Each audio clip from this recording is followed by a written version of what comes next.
글로벌 외신을 전하는 외신 인사이드입니다. 유세윤 리포터. 네, 안녕하세요. 네, 오늘은 어떤 소식을 준비하셨나요? 오늘은 기사를 소개해드리기 전에 먼저 질문 하나 드릴게요. 갑작스럽게 수중에 상당한 금액의 현금이 생기면 어떻게 하실 건가요? 투자를 하실 건가요? 저축을 하실 건가요? 저는 부채를 좀 네. 그건 저축이고. 저축. 네. 네. 좀 와이프 갖다 줘. 저축이 되는 건가요? 그건 모르겠습니다. 저 와이프가 알아서 할 일이고. 네. 저는 요즘 강남 재건축 아파트 사고 싶습니다. 아, 이건 투자네.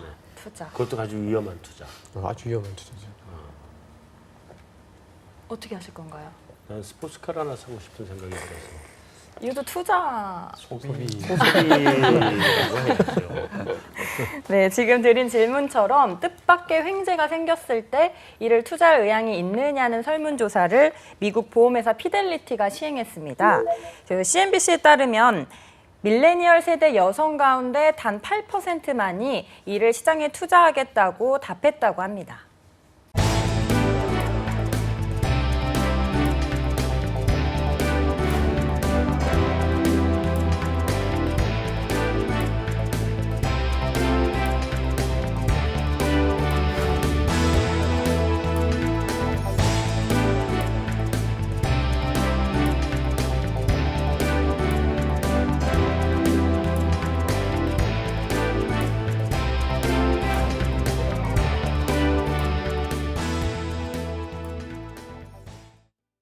네, 1981년부터 1990년 사이에 태어난 세대를 밀레니얼 세대라고 하죠.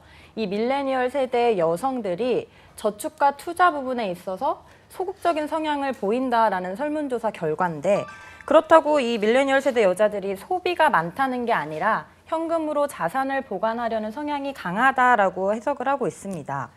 이런 현상의 원인을 어떻게 보세요? 그래서 뭐 가장 큰 건 이제 이분들이 지금 뭐 30 전후 정도이실 텐데 네네. 사회 학교를 마치고 사회에 나올 때 금융위가 이제 글로벌 금융위기 미국에 있으면서 가장 먼저 맞으면서 네. 좀 안전자산 선호 그리고 이제 보수 투자에 대해서 좀 보수적인 생각을 가진 게 아닌가. 그리고 실제 뭐 취업도 어려웠을 테고 뭐 지금도 뭐 쉽지 않고 그런 게 원인이 아닐까 뭐 추정이 됩니다. 네. 비슷한 맥락에서 보면은 미국의 그 학생 대출이 사실 금융위기 이후에 되게 많이 늘어났었잖아요. 그래서 대체로 이제 금융위기 전후로 대학을 나왔었던 그러니까 20대 중후반의 이 밀레니얼 세대 같은 경우에는 기본적으로 부채에 대한 부담을 많이 갖고 있지 않을까. 그러니까 직장 생활을 하면서 이미 이제 빚이 한 3천만 원, 4천만 원 이상 가지고 있게 되면 돈이 생기면 아무래도 빚 갚거나 소비를 줄이거나 뭐 이러지 않을까 싶습니다. 저 같은 생각인데 좀 최근에 그 미국 학생들의 그 대출이 많이 늘었지만 동시에 채무 불이행 비율도 같이 늘어나고 있거든요. 그럼 결과적으로 여기에 대한 이 채무에 대한 부담, 경제의 황망함을 겪었기 때문에 뭔가 하려고 하는 데 있어서 되게 소극적으로 바뀌어버릴 수 없다라고 저도 그렇게 생각하고 있습니다. 나도 한마디 해도 돼요? 네, 그럼요. 여세린 리포터는 어떻게 하고 싶어요? 네, 저도 이 밀레니얼 세대 여성인데요. 네, 그래서 물어보는 거예요. 저는 뜻밖의 횡재가 생기면 투자를 할 것 같습니다. 뜻밖의 횡재니까. 투자를 한다. 네. 그 로또 이런 거? 네. 네, 좋습니다. 네, 그럼 여기 계신 분들이 다 슬하에 자녀를 둔 아버지시잖아요. 만약 자녀에게 자산 관리에 대한 조언을 해주신다면 어떻게 조언해 주실 건가요? 저도 이제 저희 첫째 딸아이한테는 기본적으로 이제 좀 저축을 하는 습관을 좀 길러주고 싶어서 뭐 제가 10,000원을 주면은 뭐 3,000원은 저축을 해라라고 늘 얘기를 하고 있는데 뭐 좀 더 주세요. 예를 들어서 30%. 근데 거의 저축은커녕 늘 이 저한테 이제 용돈을 요구하는 그 기간 자체가 계속해서 짧아지면서 아직까지는 이제 소비 성향이 되게 높은 것 같습니다. 그래서 좀 저축을 그래도 좀 습관은 좀 길러야 되는 게 아닌가 싶습니다. 저는 뭐 이제 아들만 둘인데요. 얼마 전까지는 저축을 해라라고 말을 했었는데요. 요새는 잘 써라. 그러니까 막 쓰라는 게 잘 이런 게 아니라요. 그냥 소비를 네가 현명하게 잘 해라. 저는 그쪽으로 좀 요새 바뀌어가고 있습니다. 그러니까 잘 쓸 줄 알아야 또 잘 모을 수도 있다 생각하기 때문에 저는 중요한 곳에 잘 써라. 저는 이렇게 지금 뭐 자산 관리에 대한 뭐 좀 포인트 다를 수 있겠지만 저는 그렇게 조언해주고 있습니다. 방향 잘 잡았네. 남자애들은요 안 돼. 생각해봐 그 나이에 20대 때 저축됐어. 생기는 대로 다 썼지. 그죠? 저는 20대 결혼을 해서 모았습니다. 그땐 다 이 와이프가 모은 거지. 예. 저 같은 경우는 제가 뭐 채권 쪽에 있어서 그런 게 아니고요. 이제 저희 애가 컸을 때 어떻게 될지는 모르겠지만 계속 이런 저성장과 저금리 트렌드가 이어진다면은 그런 상황에서 가장 저는 중요한 게 픽스드 인컴을 고정 수입이 계속 들어오는 게 가장 중요하다고 생각하거든요. 그러니까 투자를 해서 수익을 높이는 것도 그러니까 기본 저축을 잘 하고 잘 쓰고 투자를 해서 수익률을 높이는 것도 그것도 중요한데 예전보다 이제 성장이나 금리가 낮아지면은 기본 꼬박꼬박 이렇게 픽스드 인컴이 들어오는 게 가장 중요한 재테크라고 생각하기 때문에 일단은 뭐 그렇게 할 수 있는 직업을 구하는 쪽이나 그런 쪽으로 얘기를 하고 있습니다. 예. 그럼 아버님이 조물주 위에 건물주가 되시면 죄송합니다. 아, 그 건물주를 조물주 위라고 불러요? 요새는 예, 조물주 위에 건물주 뭐 이렇게 얘기하고 있으니까요. 세네. 베이비 부머 세대신데 밀레니얼 자녀에게 해줄 그렇죠. 조언이 있으신가요? 걔들은 이제 우리식으로 하면 밀레니얼이라고 안 하고 영어고 일본 애들은 에코 세대라고 불러요. 네. 우리는 아직 이름이 없긴 한데 우리 애들은 나보다 훨씬 자산 관리를 잘해요. 내가 가르쳐 줄 게 없이 걔들한테 배워야 돼. 네, 지금 첫 번째 기사에서는 여성들의 소비 성향, 아니, 투자 성향이 소극적이다라고 말을 하고 있는데 꼭 그렇지만은 않죠. 최근 일본에서는 와타나베 부인이라고 불리는 개인 투자자들이 로봇 관련 업체에 투자하는 펀드에 대거 몰리고 있다고 파이낸셜 타임즈가 전했습니다.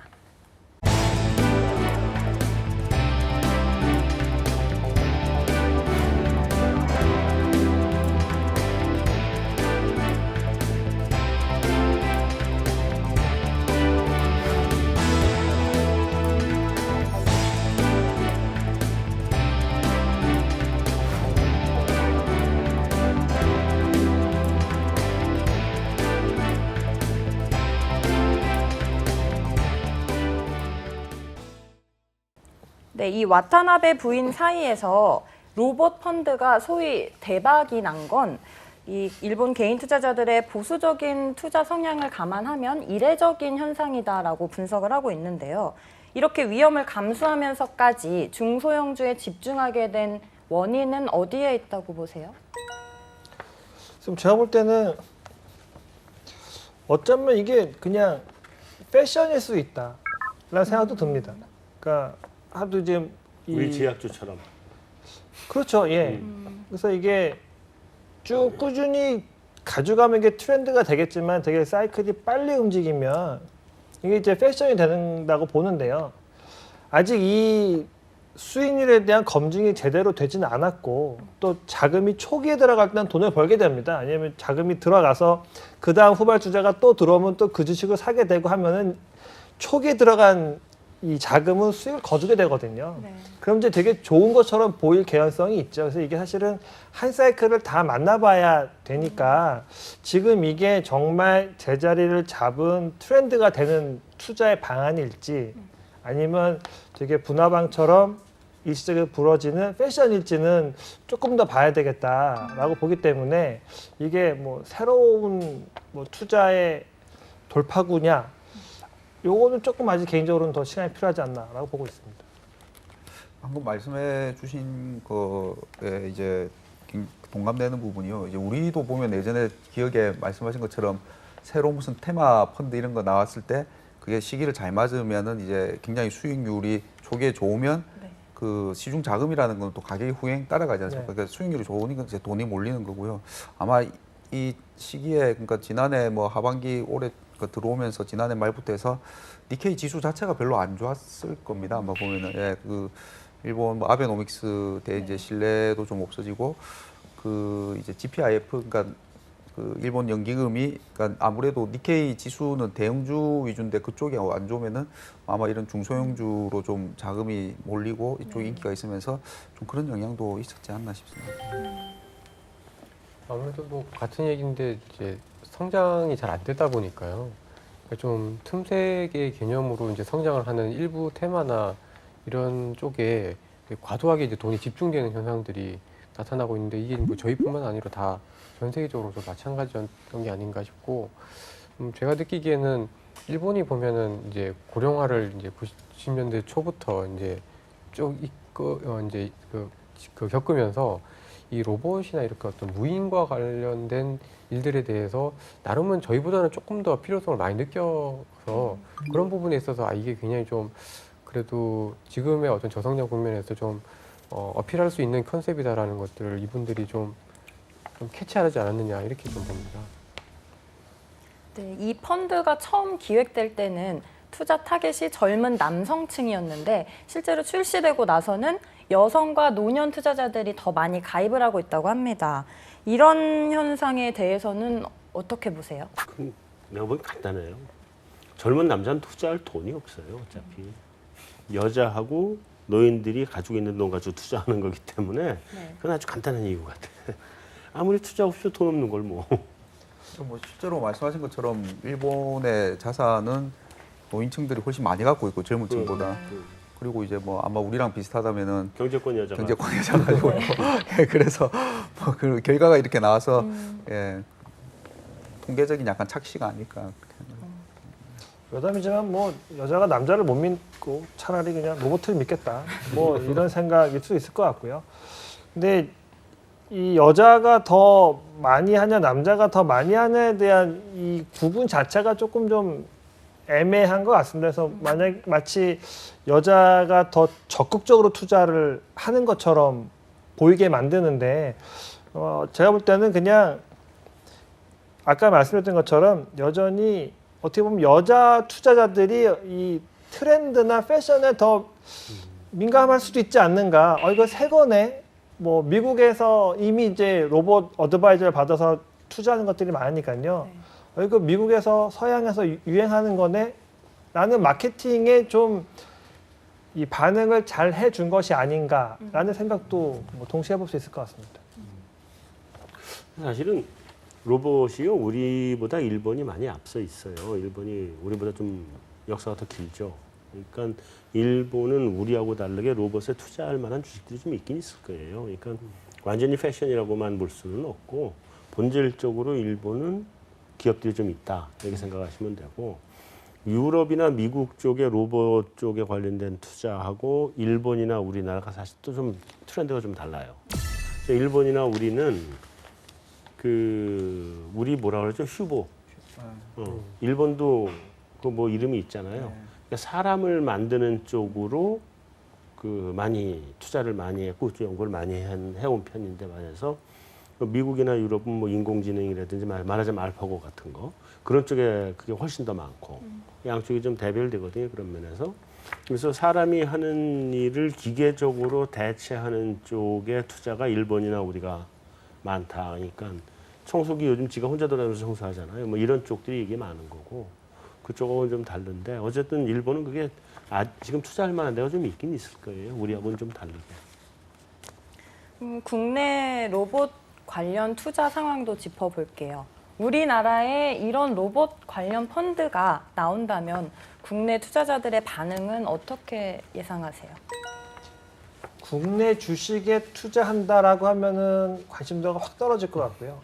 네. 이제 일본처럼 좀 다른 나라까지 확장성을 가지고 간다라고 하면은 이거는 히트 상품은 될 수 있을 거다라고 보여집니다. 그러니까 여기도 뭐 딱 일본에 있는 기업에만 투자를 한 게 아니니까요. 그래서 보면은 똑같은 이야기지만 국내에 국한한다라고 하면 사실은 크게 종목이 없습니다.